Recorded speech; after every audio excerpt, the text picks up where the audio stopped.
Hey guys, and welcome back to another video in my reverse diet series. As you can probably tell by the title and thumbnail, it is going to be quite an interesting episode, and I can't wait to get stuck into this one, chat about my reverse diet, chat about the metabolism and metabolic rate and a lot of the misconceptions around that. I've also just come back from a leg workout as well, and that was my second leg workout of this improvement season, so it went really well, trying out a few movements that I haven't done for a while, like single leg press, and I also did dumbbell RDLs in my first leg day, which I haven't done for ages, but I'll throw up a few clips throughout this video. And in today's video we'll be talking about my reverse dieting so far.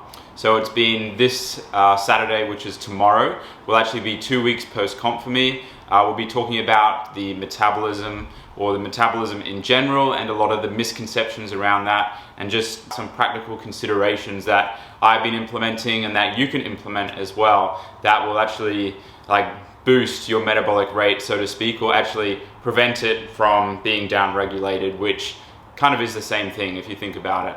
So in terms of myself, I'll try and keep this brief.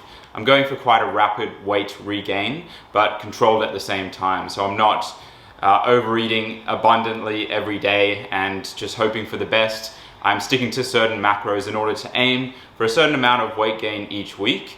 And in the first week, that was 2 kilos, which I basically hit on the dot. I went from 75.7, which was my average for peak week. Then 1 week after that, I was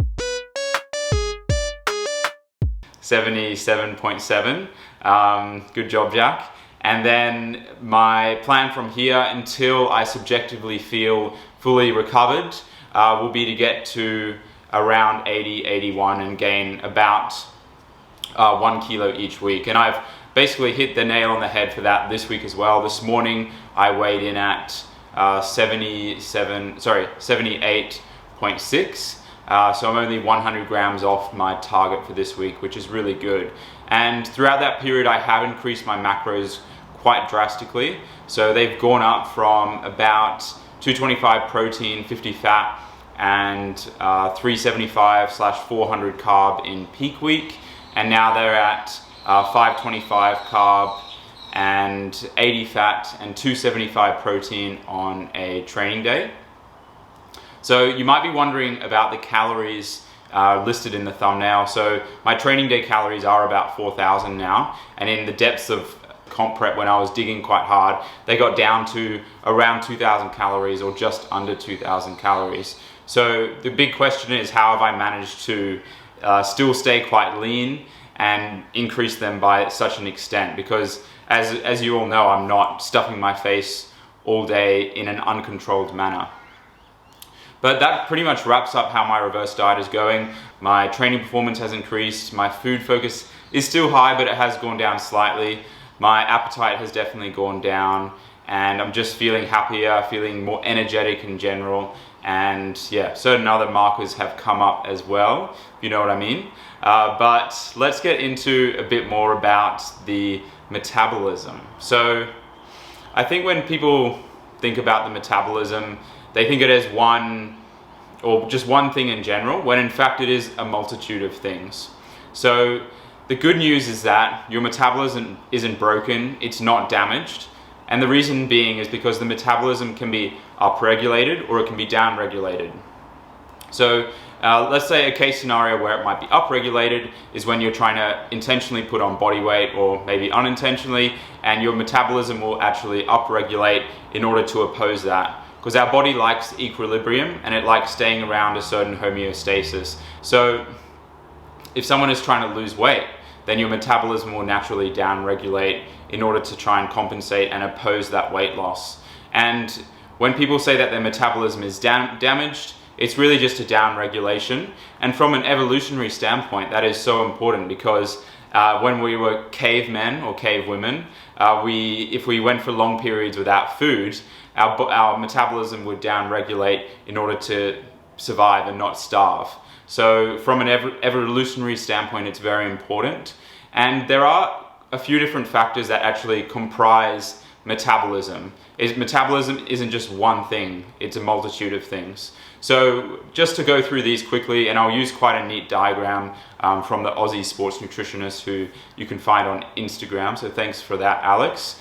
And there's 4 different components I'm going to run through. The first and biggest one, and probably the one mostly determined by your genetics, is resting metabolic rate. And a few things that'll impact this is like your current body composition, so how much muscle you have, your body mass in general, your energy availability, your sleep, your training status, nutrient balance, all of that kind of stuff. And unfortunately, there's not quite as much variation in this one that people think. Like, sure, some people, there will be outliers all the time, so people above and below the standard deviation, but it's not like someone is going to be able to eat 1,000 more calories per day just due to their resting metabolic rate. It just doesn't work like that, unfortunately. But moving on to point number 2, which is the second most influential point that impacts your metabolism, is NEAT. So that stands for non-exercise activity thermogenesis, bit of a mouthful, but essentially NEAT is your unintentional forms of exercise. And the really interesting thing is that when you try and lose weight, this gets down regulated quite significantly. So you'll notice that when you do your daily steps, like you'll kind of slouch around and you'll try and conserve as much energy as possible. You'll stop fidgeting. So something I always do at a desk is like I tap my knee, I tap my finger, and in a dieting phase, that'll basically stop straight away.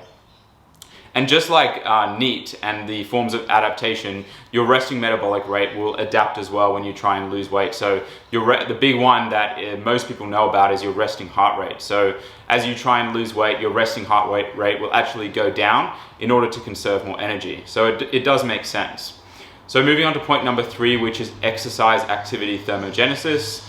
This is basically your intentional forms of exercise. And some people might think this would be number 1, but again, there is a bit of a misconception unless you are like a crazy athlete who trains multiple times per day, exercise doesn't burn quite as much as people are thinking. So obviously it depends on the type of exercise, the duration of exercise. So something like 2 hours of high intensity running per day is going to burn significantly more than 30 minutes in the gym. So that's of course something to bear in mind. And the final and probably least impactful point is thermic effect of food. So this is actually influenced by your hydration, protein and fiber content of food, and your meal composition. So basically when we digest and absorb food, there is a thermic and energy expenditure component. And yeah, the more, I guess to an extent, the more protein you eat and the more fiber you eat, the higher this will be. But it's so small that it's not really worth delving into this bit too much. You kind of just want to set that baseline of what is healthy and necessary in terms of protein and fiber, and then go from there. So if we look at people who have a down-regulated metabolism due to weight loss, there are certain things that we can do in order to boost your metabolism, so to speak. So for example, ensuring that you are sleeping well, ensuring that you are expending energy. You can try and intentionally increase your NEAT, but it's going to be quite a frustrating process because you're going to have to be there intentionally tapping your finger. And then when you think about it, that no longer becomes NEAT, it kind of becomes more intentional activity. So basically what I'm trying to say is that the down-regulation of your metabolism is fairly fixed, and to an extent you're kind of just going to have to deal with it while dieting. And what's important is trying to bring it back up and upregulate it in a controlled manner after dieting. So that kind of brings me onto the practical component of this and what I've done and what you can do in order to upregulate your metabolism. So I think the biggest thing here, especially for post-comp, for competitors, is doing it in a controlled manner and not gaining weight very quickly. And when I say very quickly, I mean having multiple episodes of overeating and potentially gaining like 10 kilos in 1 to 2 weeks. And the key point here is adaptation. So your metabolism adapts to a larger intake as you gain body weight. So if you're doing something very acutely, like gaining 10 kilos in 1 week, you're not giving your metabolism enough time to basically adapt to that higher intake. And that brings me to what I've done and why I've been able to literally double the amount I've eaten. Is one, because potentially I do have somewhat favorable genetics in terms of my resting metabolic rate and my ability to adapt. So you might not be able to get exactly the same amount as me, but you can certainly try your best, and it's certainly better than nothing. So what I would do is just go for a slow, controlled rate of weight gain. And especially if you're trying to build muscle, which I'm sure every listener here, their goal is to build muscle, you need a certain component of weight gain anyway. So what I would recommend is anywhere from like 0.5 to 1.5% of your body weight of weight gain per month. And as a consequence of that, your metabolism will increase, and you'll find that you'll have to increase your energy intake in accordance to those body weight increases. So let's say you're eating 3,000 calories, you're not going to be able to gain on 3,000 calories forever. You are going to have to raise that up eventually, and therefore eat more food. So it's a win-win.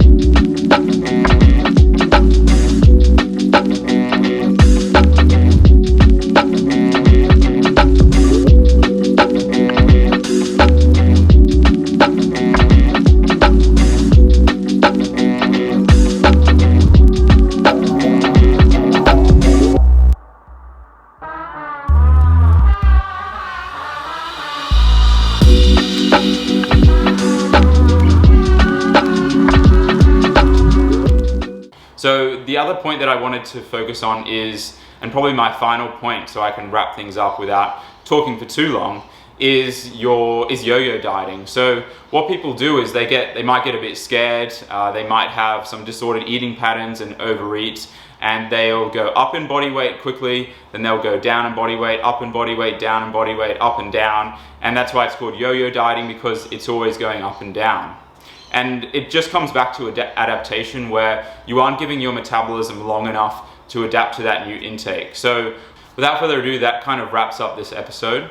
And I hope you guys learned something about metabolism. I hope I did some myth busting for you. If you have any questions, please leave them in the comments. And if you learn a thing or two, it would mean a lot if you could give this video a like and subscribe as well. And I'll be sure to keep these reverse diet videos coming up with certain topics. Let me know if you like the overlay of training as well. And I shall see you guys in the next one. Okay, try to be brave. You have so much to say. Take control.